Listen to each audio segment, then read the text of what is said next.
Shalom guys, welcome back to Youth News.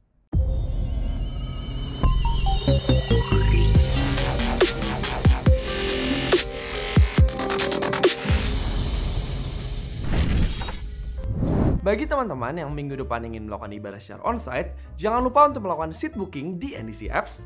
Dan bagi teman-teman yang ingin melakukan ibadah secara online, ibadah juga tersedia di YouTube channel NDC Youth.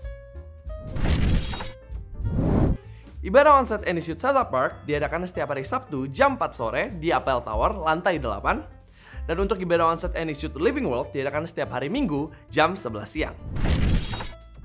Persembahan dapat dilakukan dengan berbagai macam cara. Berikut ini. Mari bawa persembahan kita dengan hati yang bersyukur.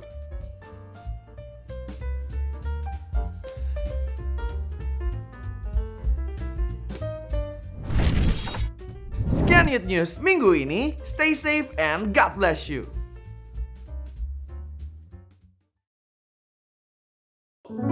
Shalom NDC Youth, welcome back to NDC Youth Online Service. Senang sekali bisa kembali menyambut teman-teman semua pada sore hari ini.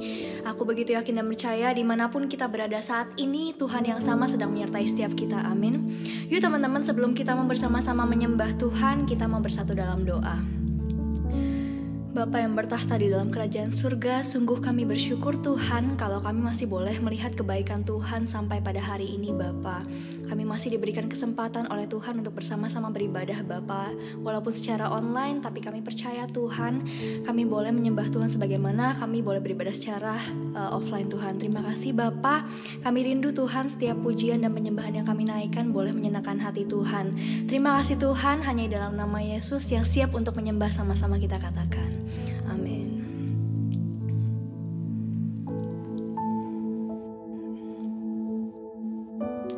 Kami rindu Tuhan untuk berada di dekatmu selalu Tuhan. Dalam setiap musim kehidupan kami Bapa. Kami mau berada di bawah lindungan sayapnya Tuhan.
Mari teman-teman naikkan pujianmu, naikkan sembahmu bagi Dia. Katakan terima kasih Tuhan.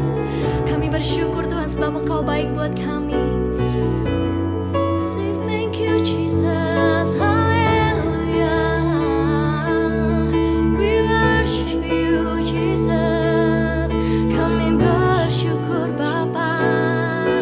Haleluya, haleluya. Kami bersyukur Tuhan sebab Engkau baik Bapa. Oh, terima kasih Tuhan. Kami bersyukur Tuhan sebab kami punya Tuhan yang hebat, Tuhan yang melindungi setiap kami, Tuhan yang selalu bisa kami andalkan dalam setiap musim kehidupan kami. Kami bersyukur Tuhan. Terima kasih Tuhan. Oh, haleluya, haleluya. We worship you Jesus. We worship you Lord. Oh, kami bersyukur Tuhan sebab Engkau baik Tuhan.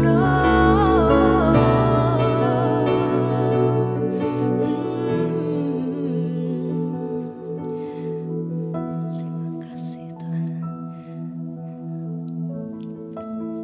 Kami bersyukur Tuhan sebab Engkau baik buat setiap kami. Come on and issue, sama-sama kita katakan kembali. When the oceans rise, when the oceans rise and thunders roar, I will soar with you above the storm. Yes, Father, you are King. Father, you are King over the flood. I will be still, know you are God. When the oceans rise and thunders roar, I will soar with you. I will soar with you above the storm. Father, you are King over the flood. I will be still, know you are God. Sing, I will be still, Lord. I will be still, know you are God. One more time, come on, church. I will be still, know you are God.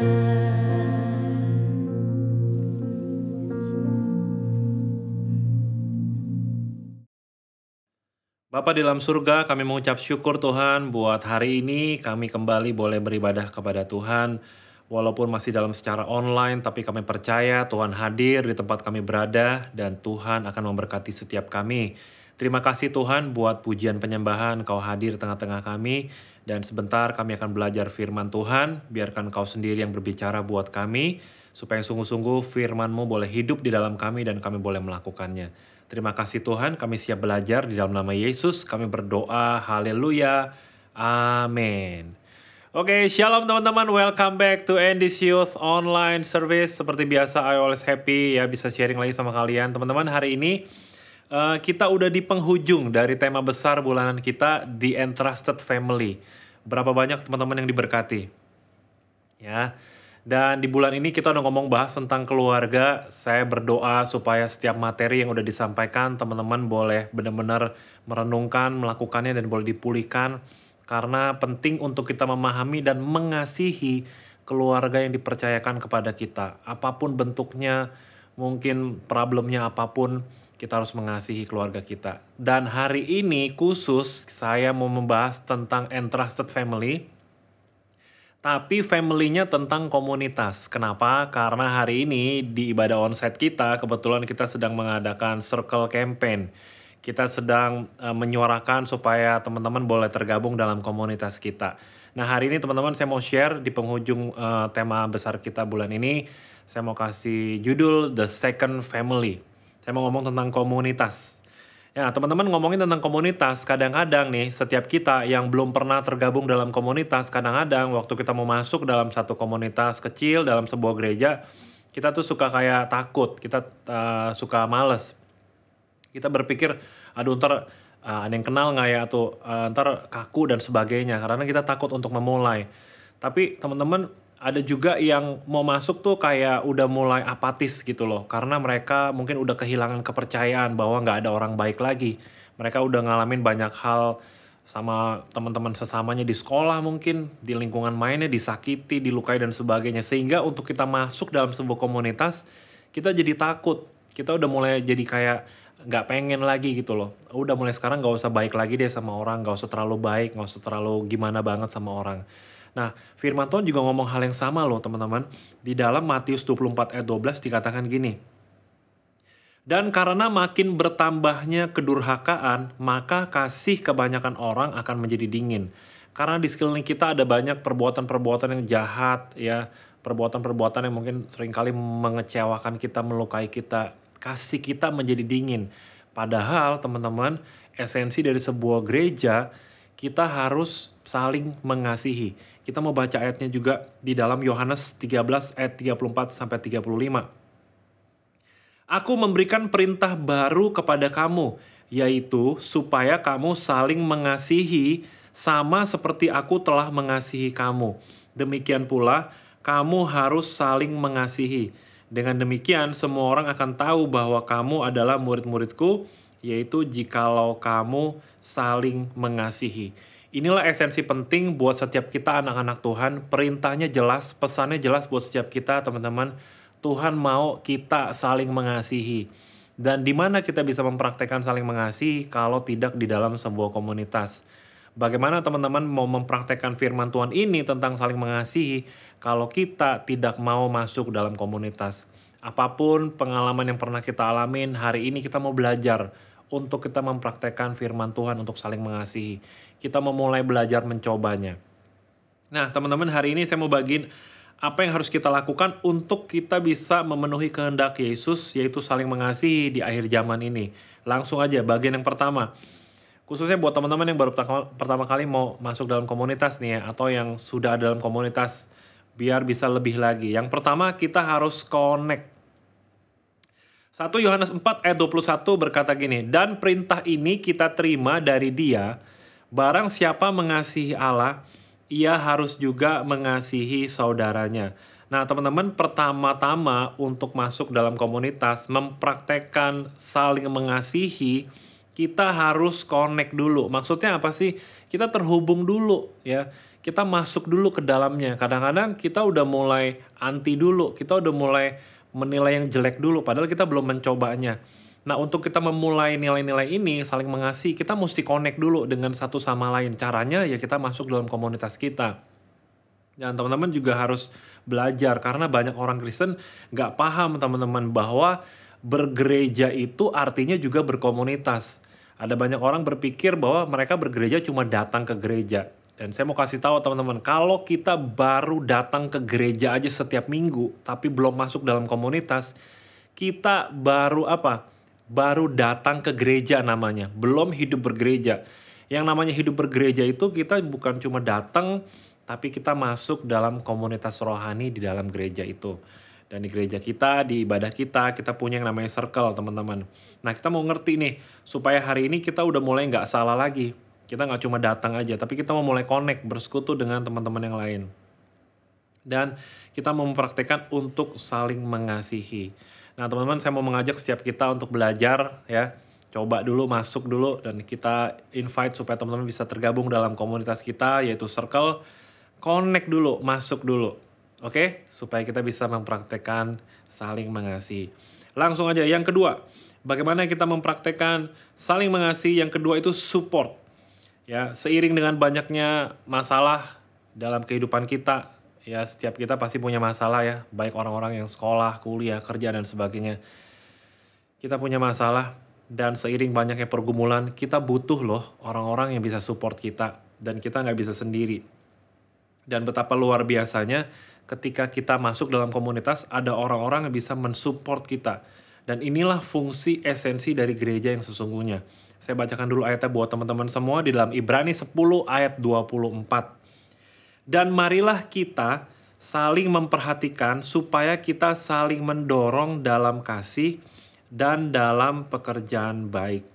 Nah, untuk bagian kedua ini, support, kita udah masuk lebih dalam nih. Yang tadi kita masuk dulu, connect dulu. Tapi yang kedua ini kita udah masuk step yang berikutnya, yaitu kita support.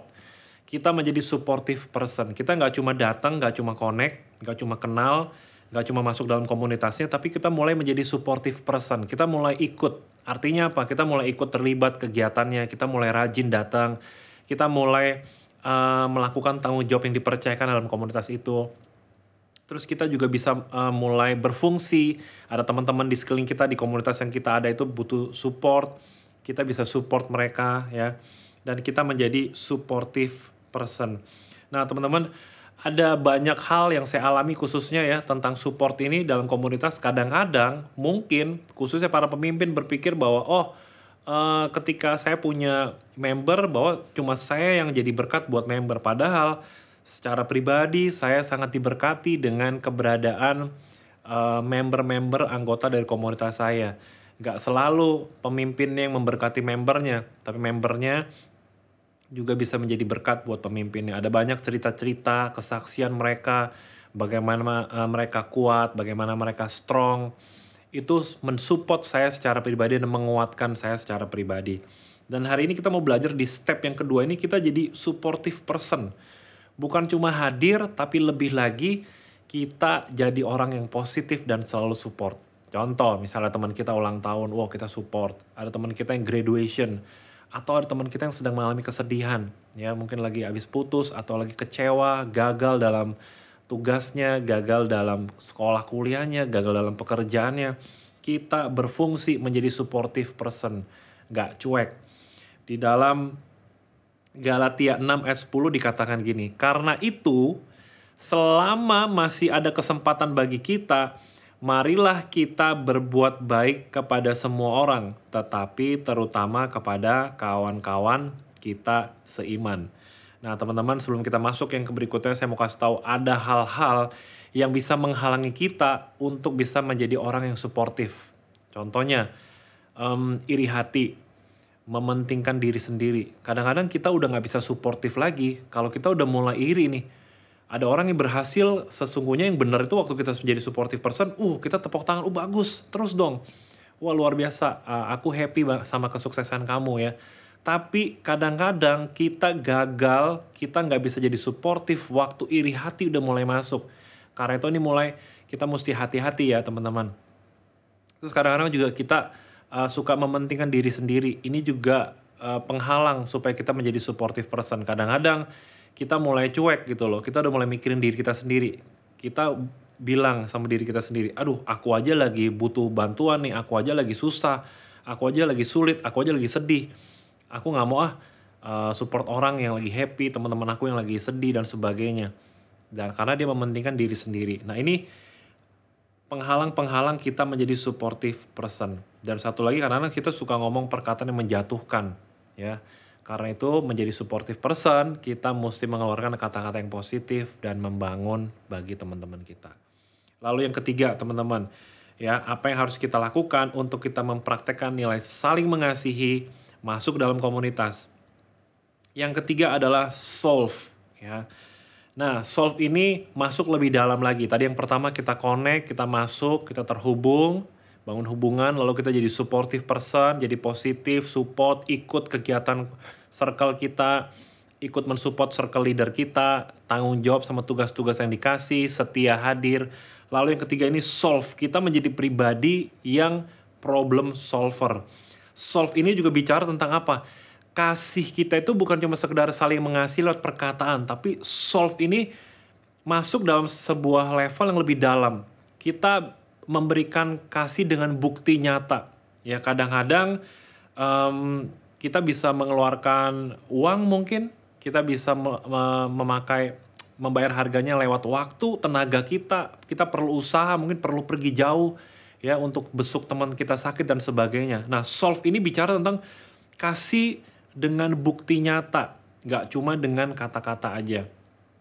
Jadi bantuan, kadang-kadang teman-teman di solve ini kita juga mesti paham, bukan besar kecilnya bantuan kita, bukan tinggi rendahnya seberapa banyak yang kita bisa bantu, tetapi nilai-nilainya. Apakah kita mengerti bahwa kita mau menjadi problem solver bagi teman-teman di sekeliling kita. Dan menjadi seorang problem solver, kita perlu hikmat dan hati yang mau bayar harga. Kadang-kadang ya teman-teman, jujur, seringkali waktu kita masuk dalam level yang berikutnya ini, menjadi problem solver, ini yang paling sulit. Kenapa? Kita mulai menabur. Tadinya mungkin kita cuma datang, cuma connect, terus kita jadi suportif, gampang, nggak ngeluarin apa-apa kok. Tapi waktu masuk dalam solve, ada sesuatu yang harus kita kasih. Mungkin tenaga kita, mungkin waktu kita berharga, kita jadi nggak bisa me time, nggak bisa malam mingguan, nggak bisa nongkrong, gara-gara harus bantuin teman kita, karena teman kita lagi sedih dan sebagainya. Atau mungkin kita juga harus bantu lewat keuangan kita, walaupun nggak banyak. Nah, ada sesuatu yang diberikan, ini yang paling sulit. Karena itu, di level yang ketiga ini, kita perlu hati yang mau bayar harga. Saya bacakan dulu ayatnya buat teman-teman di dalam 1 Yohanes 3 ayat 10 sampai yang ke-11. Inilah tandanya, anak-anak Allah dan anak-anak iblis. Setiap orang yang tidak berbuat kebenaran tidak berasal dari Allah. Demikian juga barang siapa yang tidak mengasihi saudaranya. Sebab inilah berita yang telah kamu dengar dari mulanya, yaitu bahwa kita harus saling mengasihi. Nah, teman-teman, di penghujung bulan ini kita belajar tentang the entrusted family, yaitu tentang komunitas kita. Saya berdoa setiap kita, teman-teman Endisiut, dan teman-teman dari wilayah lain, dari kota lain mungkin hari ini yang dengar, kita mau belajar teman-teman bahwa komunitas itu juga termasuk keluarga yang dipercayakan. Kalau hari ini mungkin kita belum pernah berani masuk dalam sebuah komunitas karena luka-luka pengalaman buruk kita, hari ini yuk kita mau mulai coba. Karena itu perintah Tuhan untuk kita saling mengasihi dengan saudara seiman kita. Mulai belajar, yang pertama kita connect dulu, terhubung dulu dengan mereka, bangun hubungan, kenal mereka, masuk. Yang kedua, kita jadi support, kita ikut kegiatannya, kita melakukan apa yang dipercayakan, kita menjadi supportive person, positif, selalu dukung orang-orang di sekeliling kita. Dan yang ketiga, kita mulai berani untuk solve, kita berani untuk bayar harga lewat waktu kita, tenaga kita, bahkan materi atau uang kita. Saya percaya teman-teman ketika kita melakukan firman Tuhan, perintah Tuhan untuk saling mengasihi, Tuhan akan memberkati setiap kita. Dan Tuhan bilang, seluruh dunia akan tahu bahwa kita adalah murid-murid Kristus, waktu kita saling mengasihi. Oke teman-teman, sekian sharing saya hari ini. Mari kita berdoa bersama. Terima kasih ya Tuhan buat berkat-Mu yang luar biasa. Hari ini kami diingatkan tentang keluarga yang dipercayakan, yaitu komunitas rohani, keluarga rohani kami Tuhan. Kami berdoa ya Bapa, biarkan lewat renungan hari ini kami mengerti bahwa the second family kami, keluarga rohani kami Tuhan, menjadi keluarga kedua dalam kehidupan kami. Kami berdoa juga Tuhan, aku berdoa secara pribadi buat setiap teman-teman hari ini yang sudah tergabung dalam komunitas ataupun yang belum. Tuhan, tuntun kami, tolong kami, kuatkan kami supaya sungguh-sungguh kami boleh masuk dalam komunitas, kami boleh berfungsi, dan kami percaya itu semua menyenangkan hati Tuhan. Dan kami bisa mempraktekkan saling mengasihi. Terima kasih Bapak sekali lagi buat hari ini. Kami serahkan kehidupan kami dalam tangan-Mu, biarkan Kau yang terus menyertai dan memberkati setiap kami. Terima kasih Tuhan, di dalam nama Tuhan Yesus, kami sudah berdoa dan mengucap syukur. Haleluya. Amin. Oke semuanya, happy weekend. God bless you.